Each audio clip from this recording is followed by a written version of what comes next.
Salutare, prieteni! Ne revedem. Astăzi vin cu unele probleme pe care mi-au fost făcute. Mă aflu lângă primărie, lângă instituția asta noastră dragă, în care niște penali, o să vă arăt și despre ce e vorba, niște penali de drept au încercat să mă excludă, să nu mai pot să mai vin pe la ei. Da. Vă spun despre ce este vorba. Ieri Ioana Campioana, știți dumneavoastră la ce, care nu știți, presupuneți. Ioana Campioana mi-a făcut plângere penală și a cerut ordin de protecție, chipurile, că aș fi agresat-o în data de 23 în incinta acestei unități și a cerut, atenție, a cerut ca pe o distanță de 200 de metri, adică specificat de la penii din zona aceea, până la intersecția aceea care merge spre la prima intersecție de acolo, de la aproape de Țățaru, iar aici în spate până după policlinică, a cerut ordin de protecție pentru că aș fi agresat-o și vine în instanță astăzi cu un video.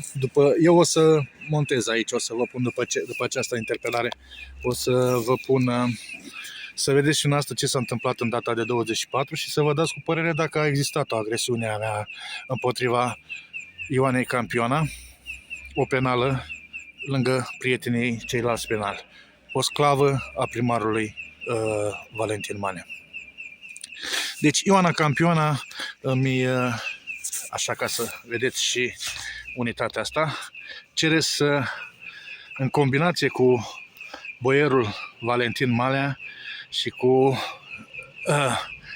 ălalaltul, cum îi zice, slugă, viceprimarul, au propus, ei au făcut un joc în care să mă elimine, să nu mă mai vin aici, să-i deranjez. Să nu mai vin să-i deranjez. Ce a zis? Haide mă să-i faci tu, Ioana Campioana, o plângere, să-i dai un ordin de restricție, un an de zile, atât a cerut. Un an de zile, eu, de unde v-am explicat, penii, intersecție, policlinică, să nu mai am voie să mă mai apropii. Atât a cerut în instanță. A ajuns în instanță, Ioana Campioana a început un teatru țigănesc, un teatru ieftin, în care a început să... domnul, nu pot, că îmi este rău, vă rog frumos să-l scoateți din sală, că mie mi este frică. Teatru țigănesc, teatru, nu spun că țigană, dar doresc să fac să fac o discriminare, dar un teatru ieftin, un teatru de nu știu cum să-l spun, un teatru scârbos din punctul meu de vedere și tot în același timp, după data de 22, care face referire la filmările pe care o să le pun după ce vă spun despre ce este vorba, am plecat din primărie, iar nesimțirea asta de persoană, din punctul meu, inculta asta, care nu are nimic de a face, este pusă pe pile aici, pile de partid, care nu știe despre ce e vorba, care a dat cu subsenatul, o să vedeți dumneavoastră, vă spun mai înspre unul, să termin cu această poveste. În urma plecării mele, pune polițistul local să deschidă bodycam-ul. După ce am plecat eu, o să vedeți că intră înăuntru, în care îmi face semnul ăsta, hai, pe sistemul hai ieși în pizda mătii de aici. Intră înapoi, intră în birou, o să vedeți cum trântind ușa. După ce plec din primărie, cheamă polițistul local și împreună pun în aplicare un teatru mărșălnesc și o scenetă de tot râsul. Mai exact, pune polițistul să deschidă camera, iar ea, din nou cu un teatru de 2 lei, fac atac de panică, Of, ajutați-mă că nu mai pot. Pe care polițistul o înregistrează să-l aducă în instanță. Da. A cerut, cum v-am spus, să nu mai intru în primărie, să nu mai vin aici la ea acasă, să o deranjez. La terminarea audierilor, procurorul din sală spune că reclamația dânsei este nejustificabilă, iar judecătorul nu se pronunță și pune pronunțarea în așteptare, pe care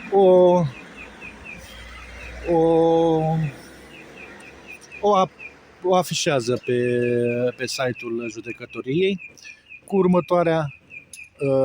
următoarele decizii. Decide în felul următor: datorită teatrului scârbos pe care l-a făcut, că nu poți să-i spui așa, altfel, datorită teatrului m-a învinuit că ar fi umblat după ea, că e o frumusețe rară, să moară Veta, dacă nu măsuram de 5 ore, s-a plecat la ea. E o dita mai huiduma, eu sunt slim pe lângă ea și urâtă cu spume, din punctul meu de vedere. Să mă dea în judecată dacă opinia mea că e urâtă cu spume nu-i convine. Instanța decide să îmi dea doar 5 metri, atenție, 5 metri, nu un an de zile, 4 luni de zile, să nu mă apropii de ea 5 metri. Asta ar fi însemnat, știți dumneavoastră, de 2 ori înălțimea mea, de 2 ori jumătate înălțimea mea. Nu am voie să mă apropii de ea 5 metri. Timp de 4 luni de zile. Și acest verdict îl dă deoarece teatrului scârbos pe care l-a făcut înregizat împreună cu altă scursură de om, polițistul pilos local și penal, că are dosar penal, au jucat un teatru infernal în instituția statului, iar astăzi, pe banii noștri, că erau plătiți, ei sunt plătiți, nu li se opresc banii, dacă au lipsit astăzi, în țară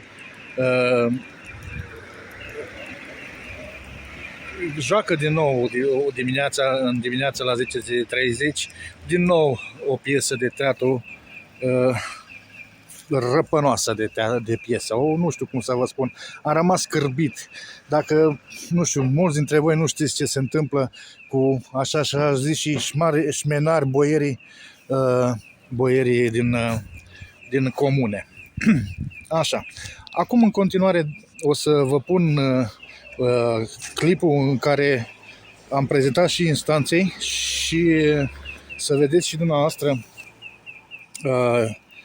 ce s-a întâmplat, dacă a fost vreo agresiune, că n-a fost nicio agresiune, nici verbală, nici de niciun fel.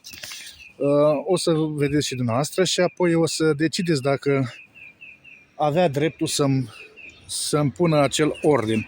Eu nu o să... Au încercat de fapt o intimidare. Eu nu o să fiu intimidat, că pe mine nu mă intimidează stăpânii comunei și nici sclavilor. Nu m-am intimidat, nu o să fac recurs, că dacă aș face recurs, instanța, posibil și eu la fel aș fi gândit, instanța ar spune: da, domnule, păi dar dumneata vrei să te apropii de ea, că ți-e dragă, că o iubești și că tragi de ea. Că de ce vrei să ai făcut recurs?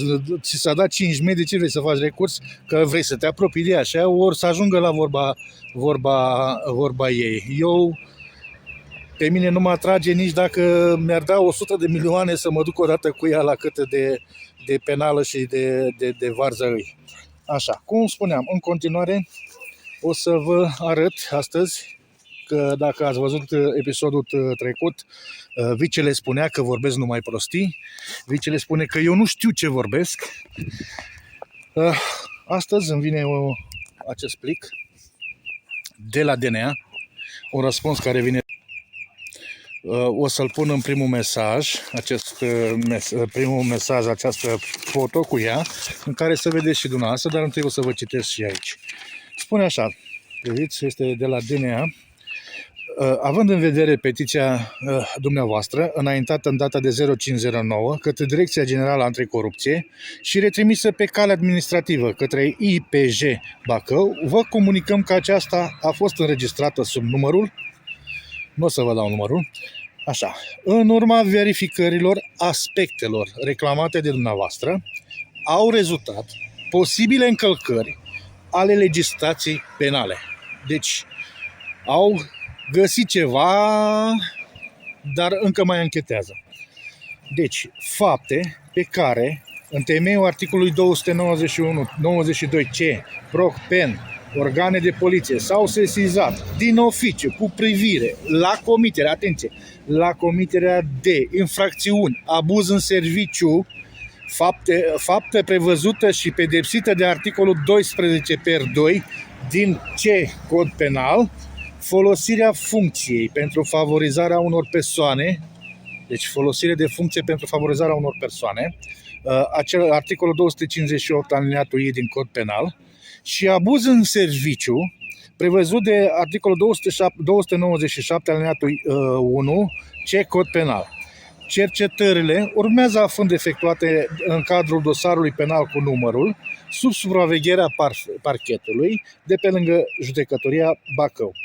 Comisarul șef de poliție semnează și comisar șef de poliție în cadrul Inspectoratului Serviciului de Poliție. Deci, acești indivizi sunt cercetați penal, au fapte penale. Fapte penale pentru abuz în serviciu, pentru delapidare și pentru faptele că ei sunt în funcție, au pus, mai exact, soția care lucrează aici, la biblioteca publică, ceea ce ați văzut și voi. Acum nu pot să mai zic că, domnule, au fost la mine, dar nu m-au găsit cu nimic. Ba, au fost, domnule, și te-au găsit, dar sapă. În curând o să ai dosarele alea și condamnat pentru tot distrugerea pe care ai făcut-o tu în instituția asta și pe care abuzezi de ea de 15 ani. Să-ți fie rușine, penalule Valentin Malea, să-ți fie rușine, penalule viceprimar Alin și nu mai știu cum te cheamă, să-ți fie rușine, secretară penală și care joci un teatru ieftin și de prost gust. În continuare o să vă pun să vedeți și dumneavoastră imaginile în care am fost reclamat că aș fi făcut o agresiune asupra penalei astea de Heraclea sau Haraclea sau Harac, nu știu cum o cheamă, Ioana Campioana. O zi bună și ne mai vedem. Dacă aduc la cunoștință acestor penali că nu au scăpat de mine. Intimidările lor și tentativele lor de a mă denigra, pentru mine n-au nicio valoare. Eu nu am nimic de pierdut. Eu sunt un om simplu. Nu fac parte din niciun partid, nu fac parte din nicio formă politică. Nu aveți ce să-mi luați decât caii de la bicicletă. În schimb, eu pot să vă distrug. Atenție! Răspuns. Acum câteva luni. Deci ce să mai completez? Da, o să întreb și vicele. O să întreb și vicele. Nu, pe mine mi se pare normal, atâta timp cât nu mi-ai gunoi, de ce să plătesc, nu? Da. Bine, o să întreb și vicele, mulțumesc. Ca la nebune. Dintotdeauna.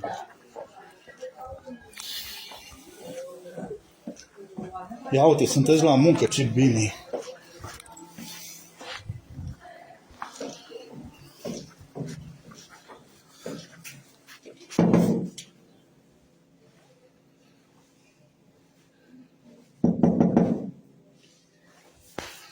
E luni, nu sunt la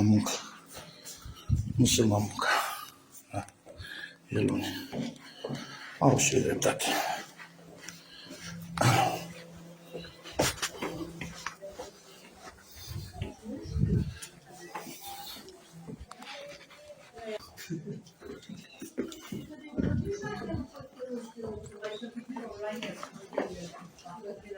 Doamna secretară, că toți sunteți la muncă. Dacă nu mi se cipează containerul, nu mi se ia cu noi, nu? Nu discutați cu cetățenii care vă plătesc salariul? Sunteți în sala în stampa? Da.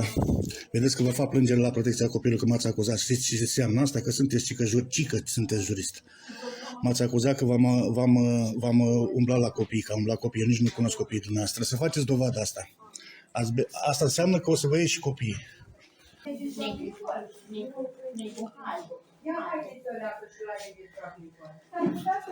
Doamne, am fost șef de birou ani de zile. Haideți să leagă și veniți.